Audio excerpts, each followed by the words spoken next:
नमस्कार, बहुत स्वागत है आपका डेली 24 भारत में। मैं हूं आपके साथ अनीता शर्मा। शुरुआत करते हैं देश दुनिया की बड़ी खबरों से। नोएडा के सेक्टर 119 सोसाइटी में उस समय अफरा तफरी मच गई जब एक फ्लैट में अचानक से ही भीषण आग लग गई। आग लगने की सूचना मिलते ही फायर सर्विस की 6 गाड़ियां तत्काल मौके पर पहुंची और आग बुझाने का अभियान शुरू कर दिया।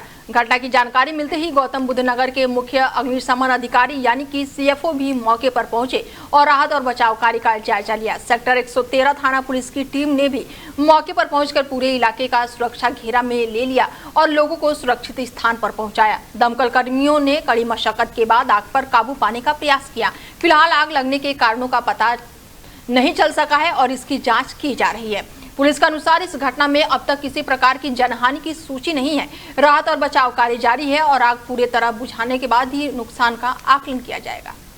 वहीं बिहार की राजनीति के सबसे चर्चित सरकारी आवासों में शामिल पटना के 10 सर्कुल रोड बंगले को लेकर एक बार फिर से सियासत तेज हो गई है। पूर्व मुख्यमंत्री राबड़ी देवी और राष्ट्रीय जनता दल प्रमुख लालू प्रसाद यादव के परिवार को उस सरकारी आवास को खाली करने का तय समय सीमा जो है वो अब समाप्त हो चुका है। भवन निर्माण विभाग ने पहले ही अंतिम नोटिस जारी करते हुए 7 दिन के भीतर बंगला खाली करने के निर्देश दिए थे और चेतावनी दी थी कि यदि तय समय सीमा के बाद सरकारी नियमों के तहत आगे की कानूनी कार्रवाई की जा सकती है।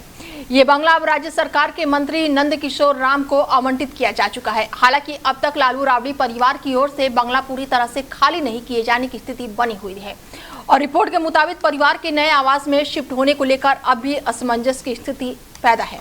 इससे पहले राबड़ी देवी ने स्वास्थ्य संबंधित कारणों का हवाला देते हुए अतिरिक्त समय की मांग भी की थी। वहीं आरजेडी जो है वो पूरे मामले को राजनीतिक प्रतिशोध बता रहा है, जबकि राज्य सरकार का कहना है कि ये पूरी कार्रवाई नियमों और सरकारी आवंटन प्रक्रिया के तहत की जा रही है। ऐसे में अब सबकी नजरें इस बात पर टिकी हुई है कि प्रशासन आगे और क्या कदम उठाता है और क्या 10 सर्कुलर रोड का ये बहुचर्चित सरकारी आवास जल्द ही खाली कराया जाएगा। उत्तर प्रदेश के मुजफ्फरनगर में बिजली कटौती को लेकर शुरू हुआ विवाद अब तूल पकड़ता हुआ नजर आ रहा है। 2 दिन पहले गांधी कॉलोनी स्थित बिजली घर पर बिजली आपूर्ति से नाराज लोगों ने घेराव करके प्रदर्शन किया और इसके बाद से जूनियर इंजीनियर यानी कि जेई ने आरोप लगाया कि प्रदर्शन के दौरान उन्हें बंधक बनाया गया और इस संबंध में थाने में तहरीर दे दी गई है। मामला बढ़ने पर क्षेत्र के लोगों ने कैबिनेट मंत्री अनिल कुमार से मुलाकात करके पूरे घटनाक्रम की जानकारी दी और इसके बाद से मंत्री अनिल कुमार ने उत्तर प्रदेश पावर कॉर्पोरेशन के विद्युत प्रमुख विनोद गुप्ता से फोन पर बात करके जेई की ओर से दी गई तहरीर वापस लेने का आग्रह किया। हालांकि विद्युत प्रमुख ने कार्रवाई वापस न लेने से इनकार कर दिया है और जिस पर मंत्री ने नाराजगी जताई। फोन पर हुई बातचीत के दौरान मंत्री अनिल कुमार ने कहा कि यदि जनता के खिलाफ मुकदमा दर्ज कराया गया है तो ये ठीक नहीं होगा। उन्होंने चेतावनी देते हुए कहा कि जरूरत पड़ी तो वो खुद जनता के साथ खड़े होंगे और विरोध प्रदर्शन करेंगे।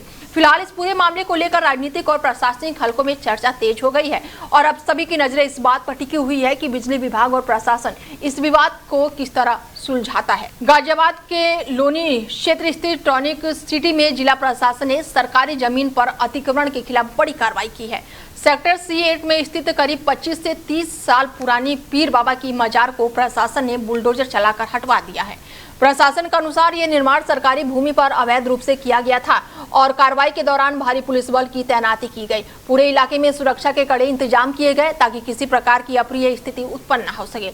डीसीपी देहात सुरेश नाथ तिवारी और SDM की मौजूदगी में पूरी कार्रवाई शांतिपूर्ण ढंग से संपन्न कराई गई। प्रशासन का दावा है कि इस अभियान के दौरान करीब 70 लाख रुपए मूल्य की सरकारी भूमि को अतिक्रमण से मुक्त कराया गया है। अधिकारियों के मुताबिक संबंधित पक्ष को पहले भी नोटिस जारी किया गया था और निर्धारित प्रक्रिया पूरी करने के बाद ये कार्रवाई की गई है। जिला प्रशासन ने स्पष्ट किया है कि सरकारी जमीन पर किसी भी प्रकार का अवैध कब्जा या फिर निर्माण बर्दाश्त नहीं किया जाएगा। प्रशासन का कहना है कि जनपद में सरकारी भूमि का अतिरिक्त मुक्त कराने का अभियान आगे भी लगातार जारी रहेंगे और नियमों का उल्लंघन करने वालों के खिलाफ इसी तरह सख्त कार्रवाई की जाएगी। आप जैसा देख रहे हैं कि किसीदा की जमीन में एक मजार बनाई गई है, जिसके संदर्भ में किसीदा द्वारा बताया गया कि नोटिस इनको दी गई थी, इनके द्वारा इस पर कोई जवाब नहीं दिया गया है। आज किसीदा द्वारा इसको दस्त करने का निर्णय लिया गया है। उसी के तहत यहाँ पर आज पुलिस बल लगाया गया है। यहाँ पर 2 ACP और 7 थाना प्रभारी और 2 कंपनी PAC और लगभग 650 अन्य हमारे सिविल की फोर्स लगाई गई है। पर्याप्त मात्रा में यहाँ पर फोर्स है और इसको शांतिपूर्वक संपन्न किया। ये देखिए, ये यूपी सीडा के जो पॉकेट्स बने हुए हैं उसमें C8 में स्थित है। ये और ये 225 वर्ग मीटर में लगभग ये पूरा स्ट्रक्चर जो है अवैध जो निर्मित है ये बना हुआ है और इसकी कीमत लगभग जो यूपी सीडा का सर्किल रेट है उसके हिसाब से इनके द्वारा जो है 65 से 70 लाख के बीच में इसको बताया जा रहा है। सर कितनी पुरानी ये बनी हुई थी और क्या इस पे पहले देखिए ये जो मजार का स्ट्रक्चर बना हुआ है ये धीरे धीरे बनाया गया है। तो ये जो स्टार्ट हुआ था वो 2001 में इनके द्वारा एक चबूतरा नुमा स्ट्रक्चर बनाया गया था जिसको 2021 में कोविड के टाइम जो है एक्सटेंड करते हुए काफी ऊंचा बना लिया गया था। तो ये धीरे धीरे बनाया हुआ जो स्ट्रक्चर है निश्चित रूप से अवैध है और इसको इसीलिए इसमें कार्रवाई। मुजफ्फरनगर से एक बेहद ही दुखद खबर सामने आई है। फुगाना थाना क्षेत्र में श्रीदेव वाटर पार्क में नहाने के दौरान 5 साल के बच्चे की डूबने से मौत हो गई। मृतक की पहचान चिंटू के रूप में हुई है। बताया जा रहा है कि चिंटू अपने पिता और चचेरे भाई बहनों के साथ वाटर पार्क घूमने और नहाने पहुंचा हुआ था और इसी दौरान वो पानी में डूब गया। घटना की जानकारी मिलते ही वाटर पार्क में अफरा तफरी मच गई। आनन फानन में बच्चे को बाहर निकालने का प्रयास किया गया लेकिन उसकी जान नहीं बचाई जा सकी।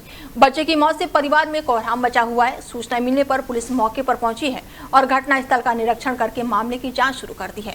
हालांकि मृतक के परिजनों ने किसी भी प्रकार की कानूनी कार्रवाई करने से इनकार कर दिया है। पुलिस का कहना है कि पूरे घटनाक्रम की जांच की जा रही है और आवश्यक कार्रवाई की जाएगी।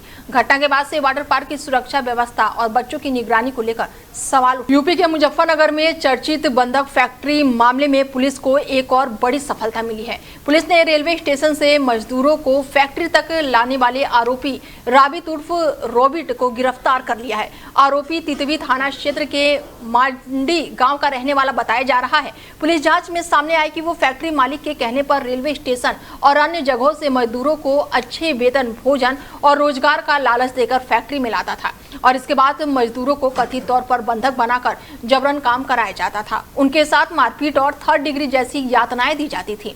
गौरतलब है कि 22 जून को पुलिस ने छापेमारी की और इस फैक्ट्री से 13 मजदूरों को मुक्त कराया गया, जिसके बाद से पूरे मामले का खुलासा हुआ था। पुलिस का कहना है कि फैक्ट्री मालिक इस मामले का मुख्य आरोपी है और फिलहाल फरार चल रहा है और जिसकी गिरफ्तारी के लिए लगातार दबिश दी जा रही है। गिरफ्तार आरोपी से पूछताछ के आधार पर पुलिस इस पूरे नेटवर्क की कड़ियां जोड़ने में जुटी हुई है और मामले में आगे की कार्रवाई।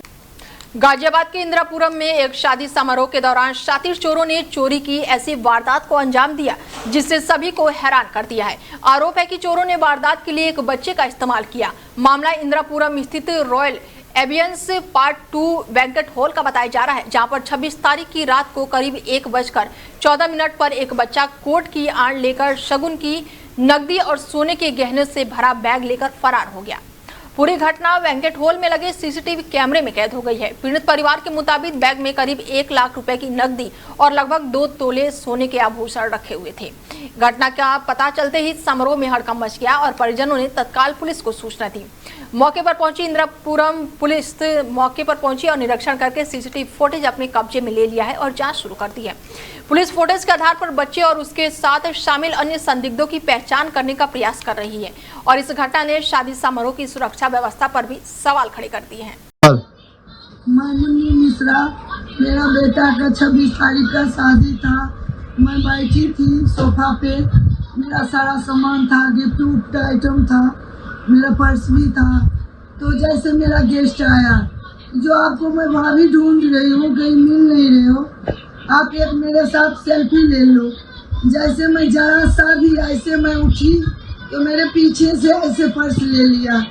तो मेरे को लगा जो कोई कुछ लिया है। जैसे मैं देखी तो फिर मेरा गेस्ट का लड़का मेरे साथ बात करने लगा। मैं उसमें उलझ गई। वो लड़का ने मेरा पर्स लेके चला गया। उसमें मेरा चेन था, कान का था और मेरा 1 लाख कैश था और ये था, लॉकेट भी था, चेन में पेंडल भी था, पंजेब है और मेरा उसमें और ये। यूपी के मुजफ्फरनगर में बिजली कटौती को लेकर शुरू हुआ विवाद अब राजनीतिक रंग लेता हुआ नजर आ रहा है। सोशल मीडिया पर एक वीडियो तेजी से वायरल हो रहा है जिसमें प्रदेश सरकार के कैबिनेट मंत्री अनिल कुमार बिजली विभाग के मुख्य अभियंता विनोद कुमार से फोन पर बातचीत के दौरान कड़ी नाराजगी जताते हुए दिखाई दे रहे हैं। वायरल वीडियो में कथित मंत्री तौर पर कह रहे हैं कि यदि जनता के खिलाफ मुकदमा दर्ज कराया गया तो ये ठीक नहीं होगा और चेतावनी देते हुए कहा है कि फर्स्ट एंड लास्ट बार बता रहा हूं, ऐसा ना हो कि दोबारा लठ लेकर बैठना पड़े। मंत्री का ये बयान अब चर्चाओं का विषय बन गया है। दरअसल मामला नई मंडी कोतवाली क्षेत्र का है, जहां पर गांधी कॉलोनी का ये मामला है, जहां पर ट्रांसफर ट्रांसफार्मर खराब होने के कारण लंबे समय से बिजली आपूर्ति बाधित रही है। आरोप है कि करीब 20 से 30 घंटे तक बिजली बहाल नहीं होने से नाराज लोगों ने गांधी वाटिका फ्रीडम पर पहुंचकर हंगामा किया। बिजली विभाग का आरोप है कि इस दौरान लाइनमैन के साथ धक्का मुक्की की गई और उसको बंधक बनाकर बिजली आपूर्ति भी बाधित कर दी गई है। मामले में अवर अभियंता रमनजीत सिंह की शिकायत पर मोनू कुमार, अंशु बालियान, अभिषेक त्यागी समेत 15 से 20 अज्ञात लोगों के खिलाफ विभिन्न धाराओं में मुकदमा दर्ज किया गया है। मुकदमा दर्ज होने के बाद से क्षेत्र के लोग कैबिनेट मंत्री अनिल कुमार से मिले, जिसके बाद से मंत्री ने मुख्य अभियंता विनोद कुमार से फोन पर बात करके मुकदमा वापस लेने का आग्रह किया। हालांकि मुख्य अभियंता ने कथित तौर पर ऐसा करने से इनकार कर दिया है और इस पूरे मामले पर मुख्य अभियंता का कहना है कि विभागीय कर्मचारियों के साथ मारपीट और सरकारी कार्य में बाधा डालने की शिकायत के आधार पर पुलिस ने मुकदमा दर्ज किया है।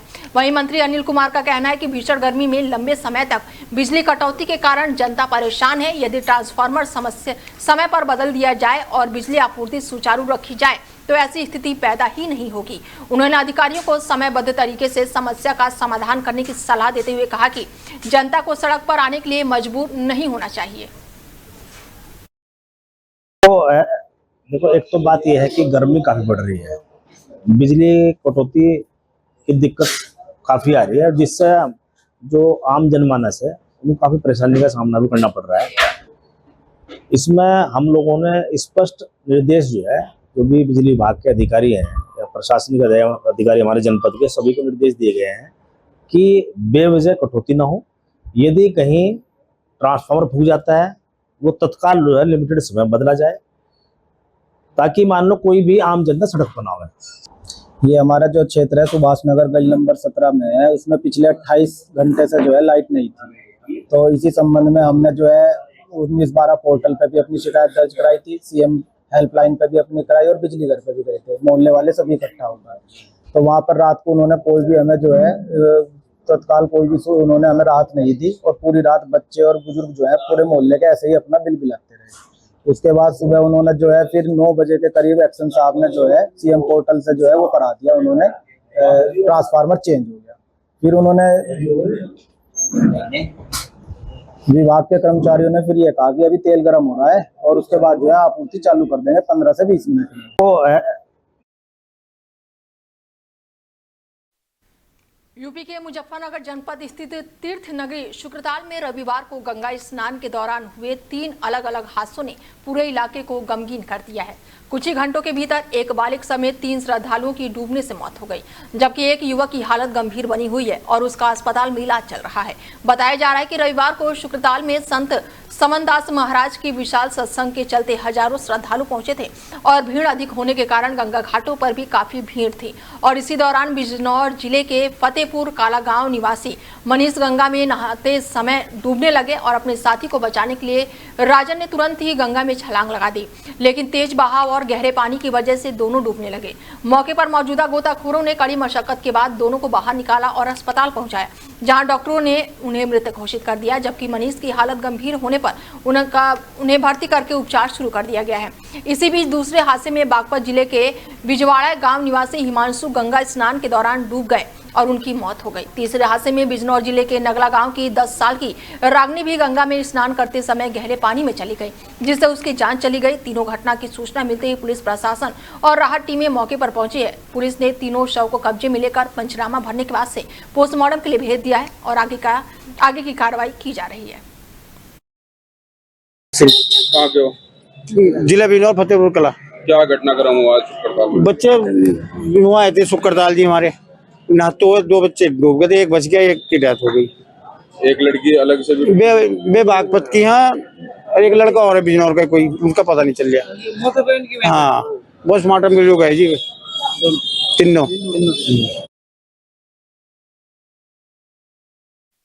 गाजियाबाद के लोनी क्षेत्र में सरकारी ग्रीन बेल्ट की जमीन पर बने अवैध निर्माण के खिलाफ जिला प्रशासन ने बड़ी कार्रवाई की है। सेक्टर C8 स्थित करीब 3 मंजिला पीर बाबा की मजार को कई घंटे तक चले ध्वस्तीकरण अभियान के बाद से पूरी तरह से गिरा दिया गया है। प्रशासन की टीम ने सुबह करीब 11 बजे अभियान शुरू किया और निर्माण की मजबूती के कारण बुलडोजर और जेसीबी मशीनों को काफी देर तक मशक्कत करनी पड़ी। जबकि शुरुआती प्रयासों में ढांचा नहीं टूटा तो प्रशासन ने बड़ी पॉकलेट मशीन मौके पर मंगवाई, जिसके जरिए देर शाम तक रात तक चले अभियान में पूरे अवैध निर्माण को ध्वस्त कर दिया गया। कार्रवाई के दौरान किसी भी प्रकार की अप्रिय स्थिति से बचने के लिए करीब 600 पुलिस कर्मियों की तैनाती की गई थी। पूरे इलाके को सुरक्षा घेरे में लेकर पुलिस और प्रशासनिक अधिकारी लगातार मौके पर मौजूद रहे। प्रशासन का कहना है कि निर्माण ग्रीन बेल्ट की सरकारी भूमि पर अवैध रूप से किया गया था और नियमानुसार कार्रवाई करते हुए इसे हटाया गया है। अधिकारियों ने स्पष्ट किया है कि सरकारी जमीन पर किसी भी प्रकार के अवैध कब्जे या फिर निर्माण को बर्दाश्त नहीं किया जाएगा और ऐसे अतिक्रमण के खिलाफ अभियान आगे भी जारी रहे। वहीं नोएडा में साइबर क्राइम थाना पुलिस ने नौकरी दिलाने के नाम पर ठगी करने वाले एक बड़े साइबर गिरोह का भंडाफोड़ किया है। पुलिस के मुताबिक आरोपी फर्जी जॉब वेबसाइट बनाकर बेरोजगार युवकों को वर्क फ्रॉम होम और आकर्षक वेतन वाली नौकरी का झांसा देते थे। नौकरी के नाम पर पहले रजिस्ट्रेशन फीस, प्रोसेसिंग चार्ज और फिर अन्य शुल्क के बहाने पैसे वसूले जाते थे। इसके बाद से पीड़ितों से बैंक खाते, एटीएम कार्ड और मोबाइल नंबर जैसी संवेदनशील जानकारी हासिल करके उनके खातों से रकम भी निकाल ली जाती थी। जांच में सामने आया कि गिरोह झारखंड से कॉल सेंटर संचालित करके देश भर के युवाओं को निशाना बना रहा था और अब तक 70 से अधिक बेरोजगार युवकों के साथ लाखों रुपए की ठगी किए जाने की जानकारी सामने आई है। कार्रवाई के दौरान नोएडा साइबर पुलिस ने गिरोह के कई सदस्यों को गिरफ्तार किया है। आरोपियों के कब्जे से mobile phone, ATM card, bank खातों के विवरण, फर्जी दस्तावेज और ठगी में इस्तेमाल होने वाले अन्य सामान भी बरामद किए गए हैं।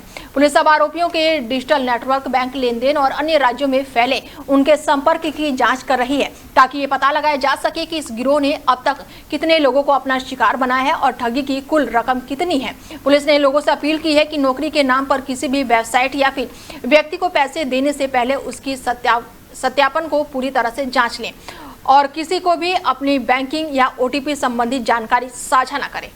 ग्रेटर नोएडा स्थित नोएडा इंटरनेशनल एयरपोर्ट से घरेलू उड़ानों को यात्रियों का जबरदस्त समर्थन मिल रहा है। एयरपोर्ट से 1 जुलाई से शुरू होने वाली नई घरेलू सेवाओं में जयपुर रूट सबसे ज्यादा लोकप्रिय साबित हुआ है। एयरलाइंस के अनुसार जयपुर के लिए पहली उड़ानों में करीब 76% सीटें पहले ही बुक हो चुकी हैं, जबकि लखनऊ रूट पर भी लगभग 75% सीटों का एडवांस बुकिंग दर्ज हो गया है और यह आंकड़ा बताता है कि नोएडा इंटरनेशनल एयरपोर्ट से उड़ानों को यात्रियों का अच्छा रिस्पांस मिल रहा है। एयरपोर्ट से 15 जून से घरेलू और कार्गो सेवाओं की शुरुआत हो चुकी है और अब 1 जुलाई से इंडिगो 11 नए शहरों के लिए अपनी सेवाएं शुरू करेगी। इससे पहले एयरपोर्ट से कुल 16 शहरों के लिए नियमित उड़ानें संचालित होगी। नए रूटों में जयपुर, लखनऊ समेत कई प्रमुख शहर शामिल है, जिसमें पश्चिम उत्तरी प्रदेश और एनसीआर के यात्रियों को सीधा हवाई कनेक्टिविटी का बड़ा लाभ मिलेगा। एयरपोर्ट प्रबंधन के मुताबिक रोजाना 28 बार विमानों की टेक ऑफ और लैंडिंग होगी और जबकि बरेली और किशनगढ़ के लिए उड़ानें निर्धारित दिनों में संचालित की जाएगी।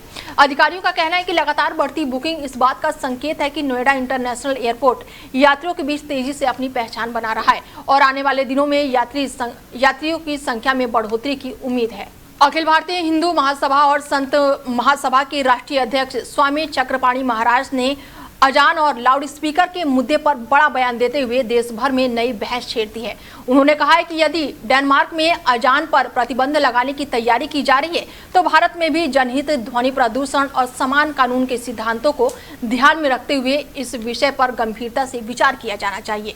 स्वामी चक्रपाणी महाराज ने कहा है कि भारत सनातन संस्कृति और आध्यात्मिक परंपराओं का देश है। उनका दावा है कि पहले सुबह के समय मंदिरों में घंटियों, शंखनाद और हनुमान चालीसा के पाठों की ध्वनि सुनाई देती थी, लेकिन अब कई जगहों पर अजान की आवाज मुख्य रूप से सुनाई देती है। उन्होंने ये भी कहा है कि मंदिरों में लाउड स्पीकर के उपयोग पर लगातार प्रतिबंध और आवाज कम करने की बात होती है, जबकि मस्जिदों से होने वाले अजान की आवाज पर उसी तरह की सख्ती दिखाई नहीं देती। डेनमार्क से जिस प्रकार से खबर आ रही है कि वहाँ पर जिस प्रकार से अजान होता है उस पर प्रतिबंध लगाया जा रहा है, तो भारत में भी आखिर ऐसा क्यों नहीं?